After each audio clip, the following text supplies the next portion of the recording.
Amém, queridos. Devagarzinho a gente vai começando a entender as razões de Deus nas nossas vidas, né? Hoje eu queria compartilhar com os irmãos o Salmo 56. Salmo 56. A gente vai ler esse salmo todo. E esse salmo, irmão Marcos, é um salmo escrito por um homem chamado Davi, né? E ele escreveu no momento mais crítico da sua vida. E agora a gente vai aprender um pouquinho algumas coisas como devemos nos comportar quando esse negócio chamado medo venha nos atemorizar. Então, Salmo 56. O tema de hoje desta mensagem é enfrentando o medo. Não tem como você não ficar longe dele. Todos nós vamos passar por isso. Diz assim o Salmo 56. Tem misericórdia de mim, ó Deus, porque os homens querem me destruir. Todo dia eles me oprimem e lutam contra mim. Os meus inimigos sempre querem me destruir. São muitos os que atrevidamente me combatem. Quando eu ficar com medo, hei de confiar em Ti, em Deus cuja palavra eu exalto. Neste Deus ponho a minha confiança e nada temerei. Que me pode fazer um mortal? Todo dia torce as minhas palavras. Os meus pensamentos são contra mim para o mal. Ajunte-se, esconde-se, espionam os meus passos, como aguardando a hora de me tirarem a vida. Dá-lhes a retribuição segundo a sua iniquidade. Derruba os povos, ó Deus, na tua ira. Contaste os meus passos quando sofri perseguições. Recolhe as minhas lágrimas no teu odre. Não estão elas escritas no teu livro? No dia em que eu te invocar, os meus inimigos baterão em retirada. Uma coisa eu sei, que Deus é por mim. Em Deus cuja palavra eu louvo, no Senhor cuja palavra eu louvo. Nesse Deus ponho a minha confiança e nada temerei. Quem pode fazer um simples ser humano? Os votos que eu fiz, eu os manterei, ó Deus. Trarei as ofertas de ações de graças, pois da morte me tiraste a minha alma. Sim, livraste da queda dos meus pés, para que eu ande na presença de Deus, na luz da vida. Que salmo bonito, né? Que oração de confiança desse homem. Davi, ele tinha uma confiança tremenda em Deus. E esse episódio aqui acontece justamente numa situação crítica de Davi. Davi era perseguido por seu líder, por seu rei.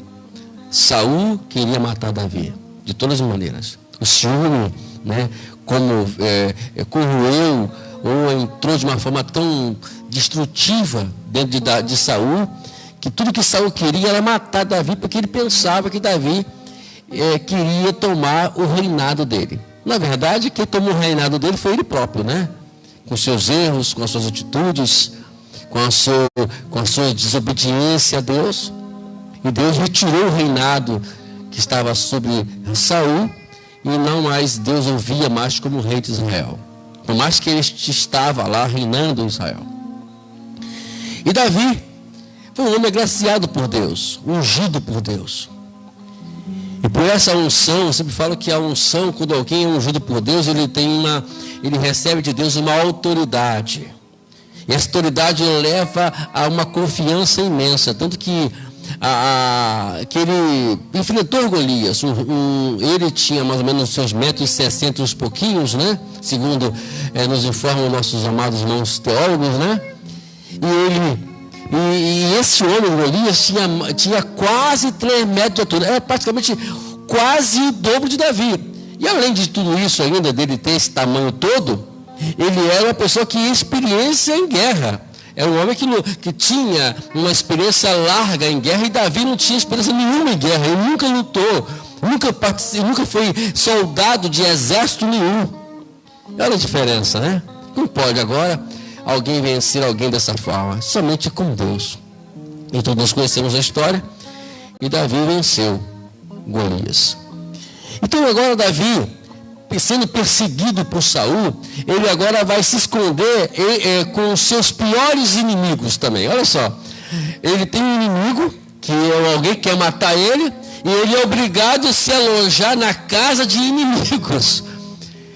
E quando os filisteus lá de Gade, os gaditas, eles começam a ver Davi, diz a Bíblia que Davi, eles reconhecem Davi, nem esse aqui, porque Golias, só para lembrar os irmãos, ele era dos gatitas, né? Ele era do filho de Gate. E Davi foi se alojar justamente lá, fugindo de Saul. Né? Não tem aquela história, se correr o bicho pega, se ficar o bicho come. Davi está mais ou menos na situação, né? Ele agora estava na situação. Se ele corresse Davi, se ele parasse, Saul matava ele. E se ele prosseguisse, os filisteus matavam ele. Davi teve uma ideia. Davi se fingiu de louco. Imagina agora, você tem que passar o ridículo, dos ridículos da sua vida, para você não morrer. E às vezes todos nós, amados, estamos tão envolvidos com as coisas de Deus, que de alguma forma o inimigo vai tentar de tudo que for possível a querer nos levar a esse caos. O salmista Davi aqui, ele apresenta um Deus, um Senhor Deus, em uma oração pedindo socorro. Essa oração é exatamente um clamor de socorro. Senhor, ai meu Deus. Ele aqui está sendo tão impressionado pelos seus adversários que isso gerava nele, causava nele um medo, irmãos.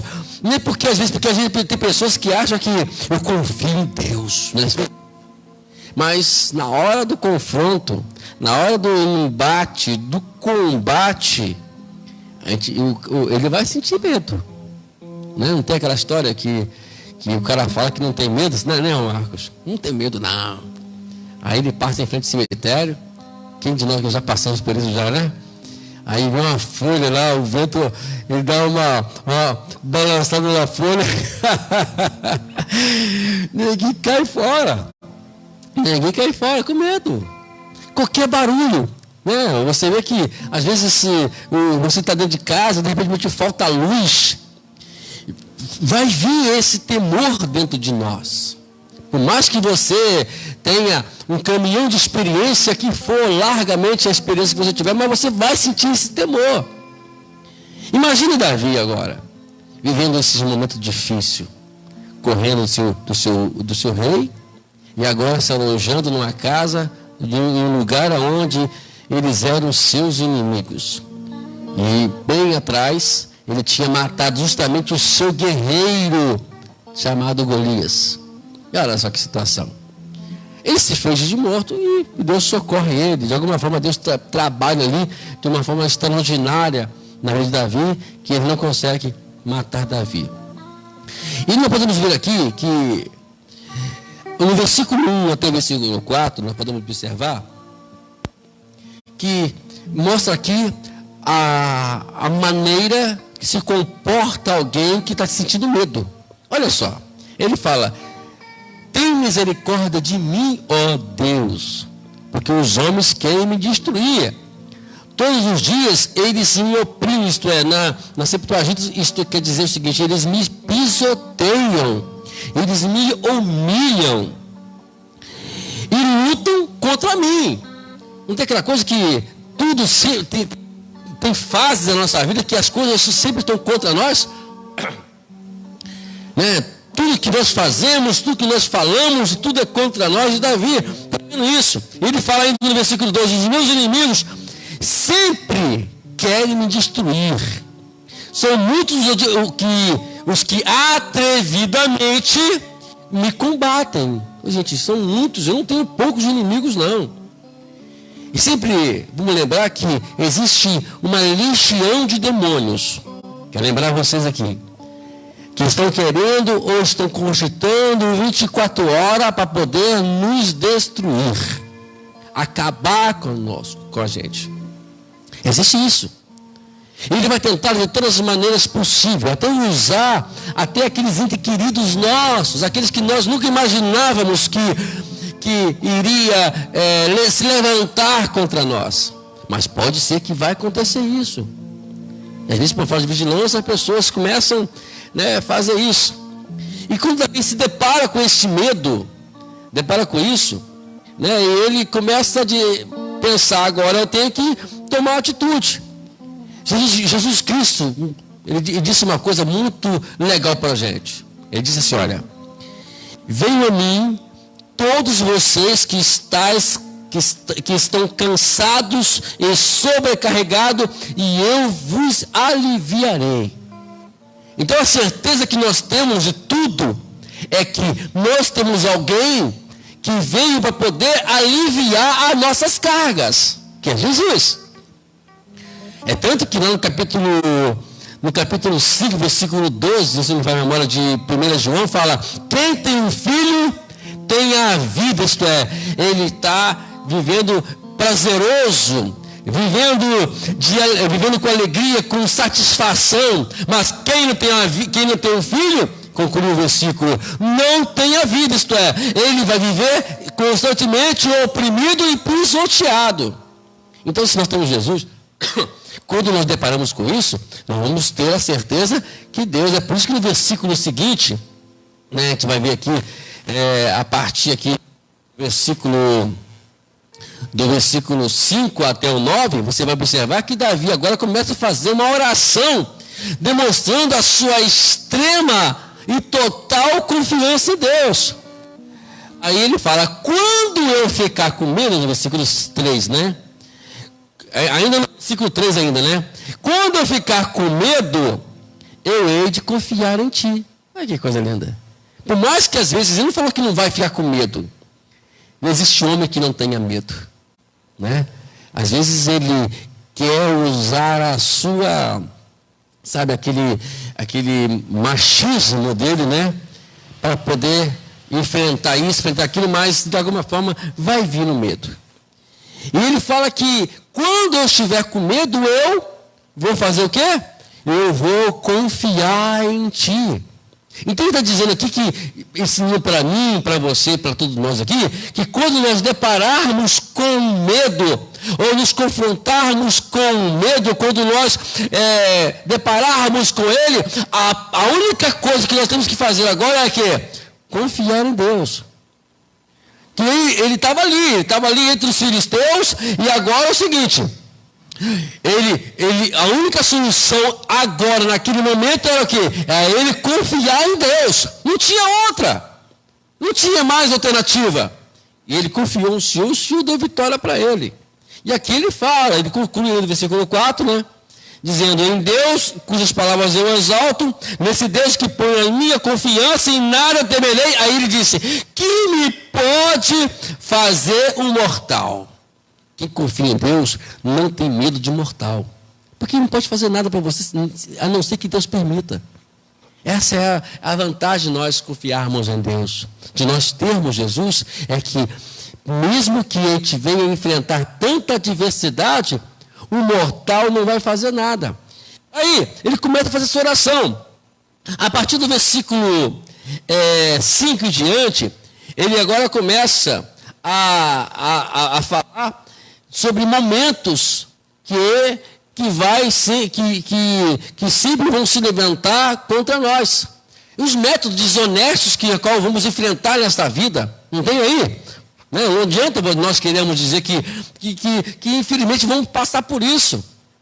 Pessoas no trabalho desonestas, pessoas que vão querer sempre o teu mal, querendo sempre cavar abrir uma cova para poder colocar você lá, cogitar, contra você, falar palavras e dizer coisas contra você, para prejudicar a você, para nos prejudicar, sempre vamos passar por isso.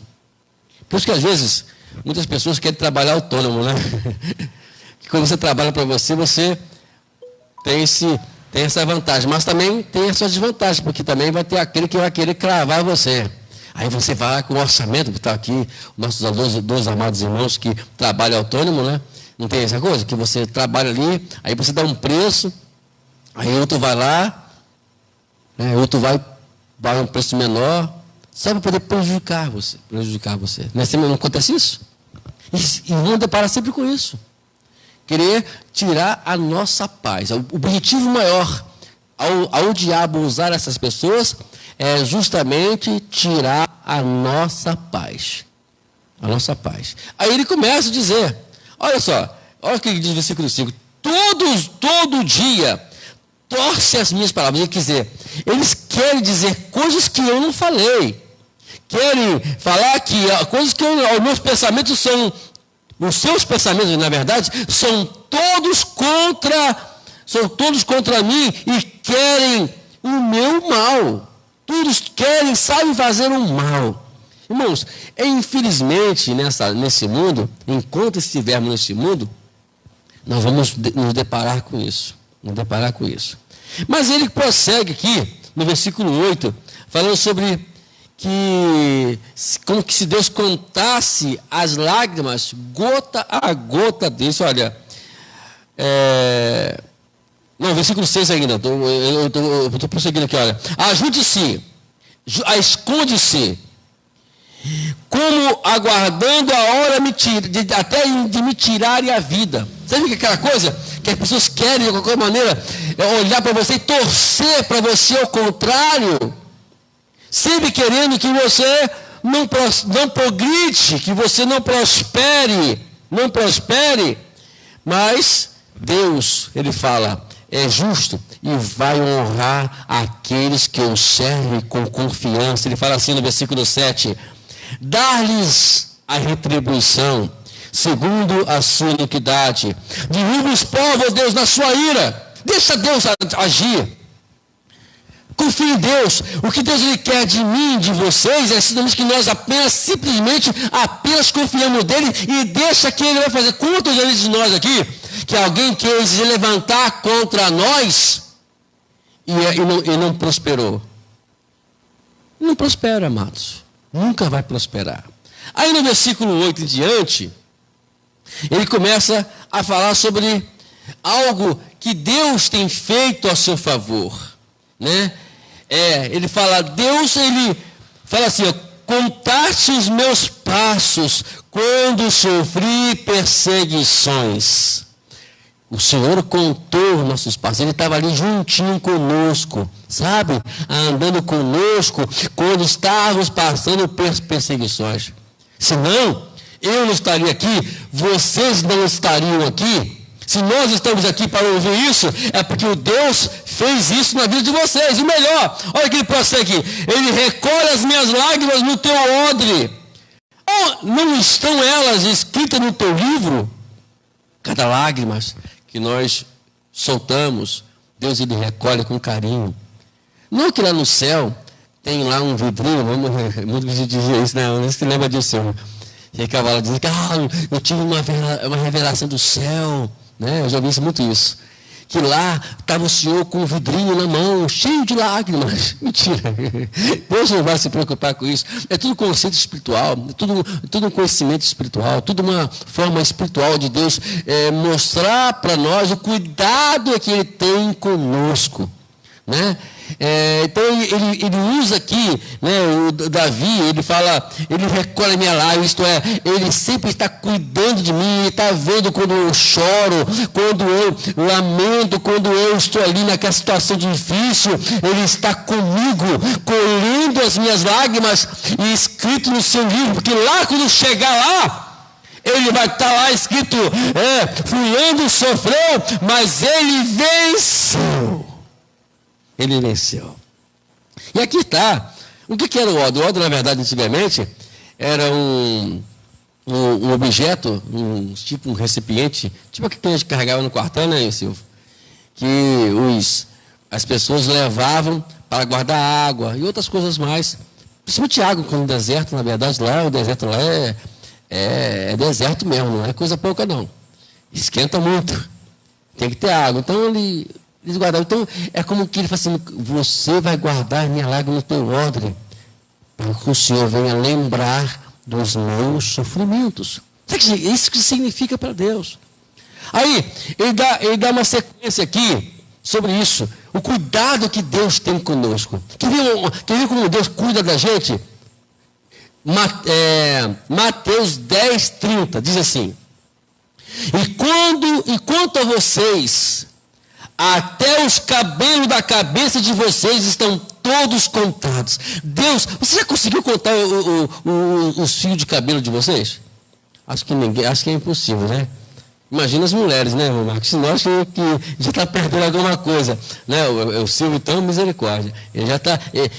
O Silvio acontece. Se o Silvio não me consegue contar os fios de cabelo da cabeça dele, imagine quem tem mais cabelo, né? Mas esse é o cuidado que Deus para nós. Ele conhece ele sabe quantos fios de cabelo nós temos. Ele tem um cuidado miraculoso conosco. Então, que coisa maravilhosa isso, amados. Muito, muito bom você servir ao Senhor. Agora, dando sequência aqui no versículo 9, o salmista mostra a sua certeza de que Deus sempre está ao seu lado. Olha o que ele diz aqui. No dia que eu te invocar, os meus inimigos baterão em retirada. Uma coisa eu sei, que Deus é por mim. Imagine só. E olha que se nós formos ler cuidadosamente o texto, a gente vai ver que Davi estava numa situação muito crítica. Praticamente, numa visão natural, Davi ia morrer, porque eles estavam furiosos, porque, só lembrando aqui, o que nós falamos aqui anteriormente, ele matou, foi o seu guerreiro. Imagina só, ele é um inimigo também. Mas Deus estava ali o guardando. Agora, uma coisa que Davi fala, que devemos aprender com Davi ele fala, quando eu te invoquei, no dia que eu te invocar, quando eu te invocar, o Senhor vai me ouvir. Então, o que está faltando às vezes para nós, para a gente conseguir vencer todas as batalhas, as demandas que vêm sobre nós, é justamente invocar. Invocar não é orar por orar. Não é falar por falar. Invocar é fazer o que Bartimeu fez. O cego Bartimeu, que não cansou de falar com Jesus até que ele desse a cura da sua visão. Filho Davi, tem misericórdia de mim. Filho Davi, tem misericórdia de mim. Ele não cansou. E o povo falava de cala a boca. Ele não calava. Ele continuava a gritar, pedindo ao Senhor para ter misericórdia dele, até que o Senhor parou para atendê-lo. Isso é invocar o Senhor.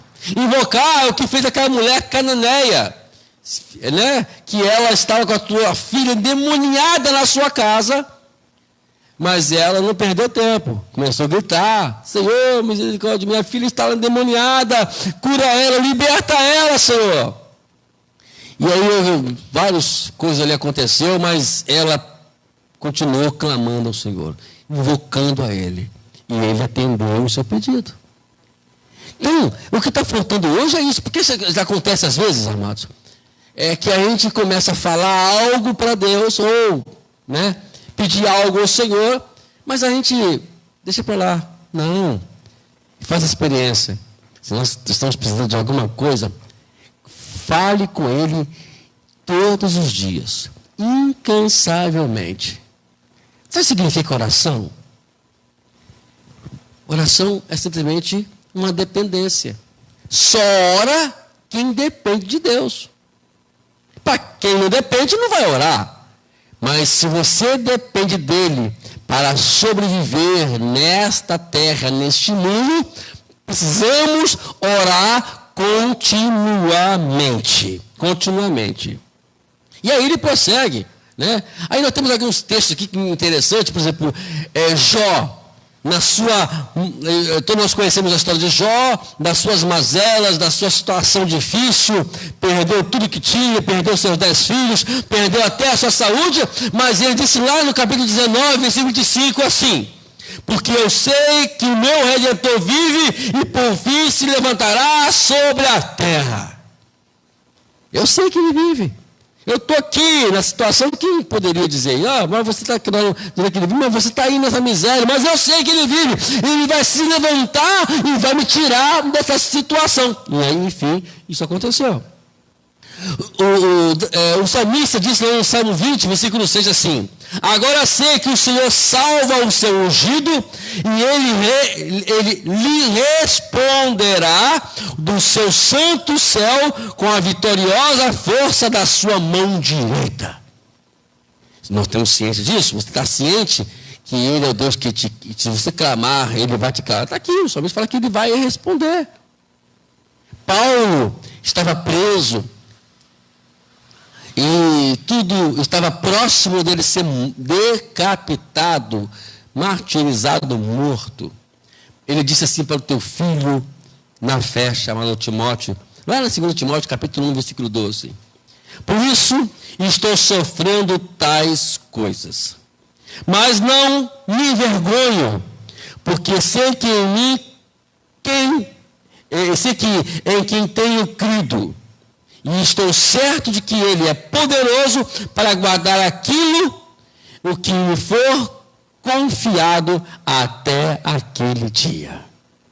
Eu não me envergonho porque eu estou preso. Não me envergonho porque eu estou sofrendo. Porque eu sei em quem eu tenho crido. Eu acredito no Deus Todo-Poderoso. Não é somente lermos a Escritura para dizermos que nós confiamos em Deus.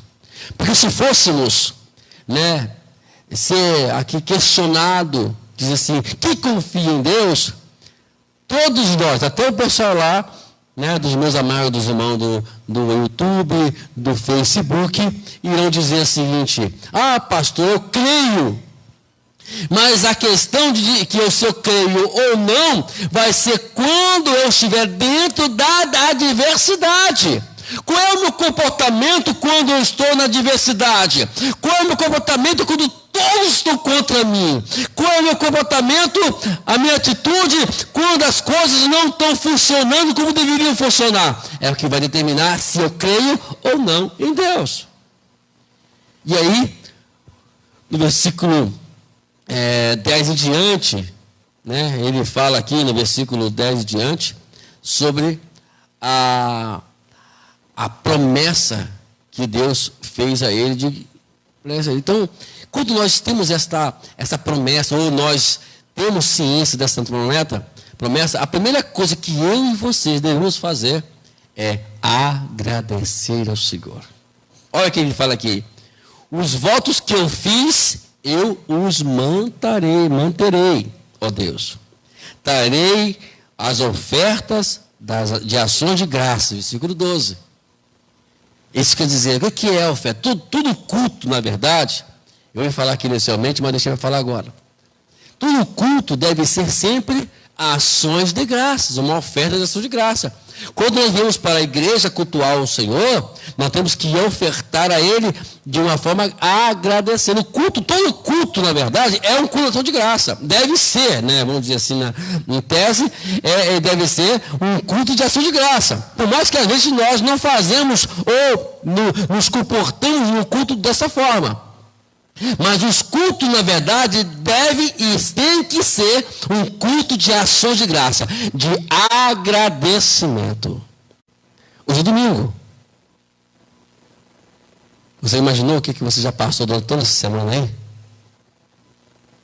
O trabalho, na rua, quantos embates, quantas coisas queriam, de alguma forma, querer nos tirar a bênção de Deus sobre as nossas vidas. Mas estamos aqui. Então, quando vamos chegando domingo aqui, é exatamente isso. Domingo é para poder mesmo, justamente, agradecer ao Senhor. Gratidão. Toda oração tem que ser isso. Eu, Senhor, obrigado por tudo. Te louvo. Aqui que ele fala aqui, né, mais em cima aqui no versículo 10, olha só. Em Deus, cuja palavra eu louvo. No Senhor, cuja palavra eu louvo. Nesse Deus ponho a minha confiança, versículo 11, e nada temerei, aí ele acrescenta no versículo 11 no final, quem pode fazer um simples ser humano? O que ele não pode fazer? Nada. Se nós fôssemos aqui ter uma visão espiritual do que está ao nosso redor no dia a dia, a gente ia ver que realmente os anjos estão ali cravadinhos, nos guardando de todo mal, né? Não permitindo que nenhum mal nos suceda e nem praga alguma chegue à nossa tenda. O Senhor é o Deus que tem nos guardado. Por isso, a mensagem hoje é enfrentando o medo. Vamos com confiança. Vamos passar por isso. Os temores vão vir, né? E muitas pessoas aí não gostam muito de ler o livro de Apocalipse, né?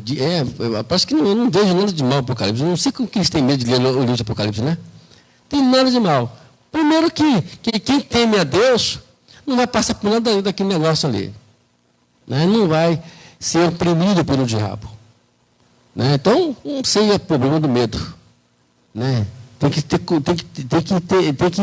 nos guardar agora, tem que nos priorizar Deus agora. E tenho certeza, se nós continuarmos firmes no Senhor, confiando nele, como Davi fez, eu tenho certeza que nós vamos, mesmo com medo, vamos prosseguir avante. Né? Nós, como pastores, quantas vezes já passamos por situações difíceis, pessoas até querendo nos matar. Eu já passei por isso já. Né? Tinha um cidadão que, se ele pudesse, ele me olhava com um olhar tão feroz, sabe, irmãos, que se ele pudesse me matava ali agora. Né? Então, mas Deus nunca permitiu isso. Sabe por que Deus não permitiu? Porque não é o momento. Uma coisa que eu aprendi com Jesus, quando pegaram Jesus, quando ele desceu ali no Monte de Getsemane, né? Aí veio aquele pessoal com pau, com escudo, com espada, tudo para ir com Jesus vira para eles e fala assim, eu estive sempre com vocês nunca me impuseram a mão. Não tem nada que o meu Pai não venha permitir. Vocês estão aqui, vou simplificar aqui, vocês estão aqui me prendendo porque o meu Pai permitiu. Na verdade, os mesmos soldados, os mesmos fariseus, os mesmos líderes religiosos daquela época, andavam com Jesus, tiveram várias oportunidades para fazer isso, mas nunca fizeram. Sabe por quê? Porque Deus não permitiu. Se algo em nós não aconteceu, porque Deus não permitiu. Vamos continuar crendo, vamos continuar confiando em Deus, que Ele tem o controle da nossa vida e também da nossa família. Eu vejo minha família lá. Deus está abençoando a minha família, abençoando a minha filha, abençoando meus filhos. Né? Onde eles estiverem, eu sempre oro, pedindo ao Senhor para continuar abençoando, os guardando. Eles estão sendo bem guardados. Se eles estão desviados, mas vão voltar, não tem problema não. Nós confiamos no retorno deles para a casa do Senhor. Nós confiamos nisso. Né, Silvio? Nós confiamos nisso. Sabe que Deus tem controle no tempo dele. Né? Tem uma coisa que devemos aprender aqui: ninguém resiste o poder de Deus. Eu brinco, sabe, quando eu vejo situações assim, bem claras assim, eu falo assim, olha, depois que eu li na Bíblia que Saulo de Tarso se converteu ao Evangelho, para mim, meus amados, é só uma questão de tempo para eles voltarem para a casa do Senhor. Se você for ler ali a biografia de Saulo, o cara era muito ruim, Marco. O cara matava crente. O camarada estava ali, doido para poder, com o olho cheio de sangue para matar crente. E Deus foi lá, trabalhou na vida daquele homem, e hoje nós conhecemos esse homem, o chamado o apóstolo Paulo. E Deus foi trabalhando na vida dele, nada resiste o poder de Deus na vida do ser humano. A palavra de Isaías 43, versículo 13, é bem clara. Operando Deus, ninguém pode impedir. Ninguém pode impedir uma ação de Deus. É por isso que continua orando. Continua clamando. Que no tempo de Deus, tudo vai estar favorecido. Amém? Deus abençoe a todos. Vamos aplaudir o Senhor nessa noite. Agradecimento a Ele.